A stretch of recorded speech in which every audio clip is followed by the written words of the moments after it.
What's up, everybody? I am leaving work right now, 7 p.m., 89 degrees. It is beautiful out. It feels like one of those magical summer nights. So, that's pretty great. Had a good day. Today is day 3 of OMAD, my OMADness challenge, 30-day challenge of doing one meal a day, that intermittent fasting. And it's going really well. Really well. I'm feeling good. I'm feeling really good, and it's just good. It's a good challenge. So 27 more days to go. Gonna keep after it, and yeah. I'm trying to think. I'm thinking about turning this Facebook Live into a podcast. So I'd still shoot it as a Facebook Live, and then I would just extract the audio and upload it as a podcast. I think I'm going to do that. I just don't know when I'm going to execute on that. But I've been listening to Russell Brunson's podcast here and there because he's a genius and he has an intro to his show. And I wonder if, like, musical intros give you legitimacy, or if that's just like old school radio style. Is that necessary? So my current podcast, Doing Ministry Well, has Stacey Ryan singing Doing Ministry Well, and I'm playing like a child's xylophone, so that's pretty cool. Another cool thing that's happening that's completely unrelated to anything I'm talking about right now is I have 2 Whole Foods rubber bands holding this phone onto this phone holder that doesn't hold the phone when I'm trying to drive over bumps and stuff. So luckily, hopefully, now that this is rubber banded there, it will stay in place. So that would be nice. So let me know if you think that a jingle intro is a necessity for podcasting, or if somebody just turned this on and I was talking as a podcast, if it would still feel like a podcast. But what I do appreciate about Russell Brunson's current podcast jingle intro is that he just asks a lot of questions and then kind of gives his podcast authority on it. So he says something along the line of like, what do entrepreneurs like you and me who haven't taken, VA loans or whatever,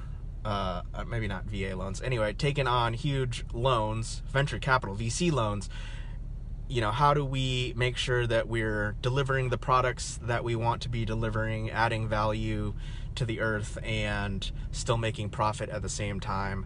And this podcast has those answers or something like that. So he immediately gives identity, like, if you're like me, right? If you're in this tribe, gives identity, and then he asks questions that other entrepreneurs are going to have, and then he says that this is the podcast that gives the answers. So I'm trying to think if there are questions that I am answering, and what those questions are. And I got to just turn this into something that flows a little better, but I'm just thinking out loud here. The questions that I'm asking are, how do I do life? How do I follow Jesus? How do I feel good? How do I be proficient? How do I attain practical things so that I can do all of this? So, yeah, and how do I make money so that I can do what I feel called to do and enjoy life and leave a legacy and make an impact on the world? So those are just some random thoughts. It's good to speak all those things out and then realize that I just need to work on that a little bit, and I can come up with some kind of intro. But again, should it be just something, if I make it a jingle with music, that's one more step for me to get it to podcast. So I have to extract the audio, and then I would have to cut it up in another program and drop in that jingle. So I think I'm answering my own question right now. I think I'm going to just start maybe podcasting and just coming up with some kind of saying that would meet those jingle terms and just do it that way. That way it's one less step between me and publishing. And then if it gets some momentum going, then I can hire someone to create a jingle and drop that in for me or something like that. So it's gonna get dark here, and I don't have my little LED light because I cleaned out my car last Saturday because we were gonna get it detailed because our car is a mess, and it was windy and rainy when I went there, so they canceled and rescheduled me for this week. But I took everything out of my car, so I don't think I have that thing here. Oh, I found it. So if it gets dark, never mind, I do have it. So I've got it if it gets too dark here. Lisa Hanson, thanks for watching. I guess I should get into the thing that I said I was going to talk about here, which is too much pleasure. I was cleaning tonight and thinking about how we live in a time of such convenience that we can gratify our need for pleasure at a second's notice. Like, we don't have to wait for anything. If I want anything, like any obscure food item, it's not that hard to get. Like, if I want dark chocolate, I could take this next exit probably and go to Target and go buy some dark chocolate, right? So it's just interesting that pleasure almost can become the center of our lives and the purpose of our lives. And I'm realizing that to grow, I've got to do hard things. And I've pretty much tried to make life as easy as possible. I thought that was the purpose of life, was to make life as easy as possible. And the problem with that is you don't grow if you do that. And so 2019, my word's been doing, so I've just been doing stuff. I've been trying to do hard stuff. That's why I'm doing this OMAD challenge. I'm really glad that somebody challenged me to do it because it's good. It's good for me to feel hunger and know I'm not gonna die from, you know, from that hunger. And it's just been teaching me a lot as well about myself and stuff like that. And I mean, it's given me time to think about this whole aspect of pleasure as well. So when my buddy Dave was here, he said that he's taking cold showers for like forever. And I think I've talked a little bit about this, cold showers. It's just kind of like embracing the suck, right? Like, it's not fun to take a cold shower. The funny thing about cold showers in Hawaii, I think I've said this before too, is that it's, you know, it's 70 degrees. Probably if you checked your cold water temperature right now, it's probably more like 40 degrees. So that's a huge difference, but 70 degrees still is cooler than your body, so you're gonna feel that coldness. You still do a little bit of an inhale when that water hits your body. But so after he left, I was like, you know what, I'm gonna start taking cold showers. And he gave me a great tip on how to do it too, which I appreciate. Instead of like turning the water on and trying to like get in there, you know, under it, he just said he turns the water on the bottom faucet and then stands and like lowers his back to the top faucet. So he pretty much bends over like he's gonna touch his toes, and then that gives his shoulders and his back, which is the area that I feel like is the hardest to get cold. And then you just pull that lever so that it goes to the top shower, and then you just let, you know, the cold water's hitting you all at once. So that was a great tip for me, and it was just something practical to be like, oh, I can do this. And so that's something I started doing, and I think I did it for about a month, maybe 3 weeks or something like that. I don't know how long they've been gone. And it was great. It was a daily small task of me having to do something difficult, right? I guess I gotta turn this light on. Difficult. And yeah, it was good. So last Friday was Sabbath, and I was coming home from work, and I was like, you know what, I'm just gonna take a hot shower. And so I took a hot shower, and man, that hot shower was nice.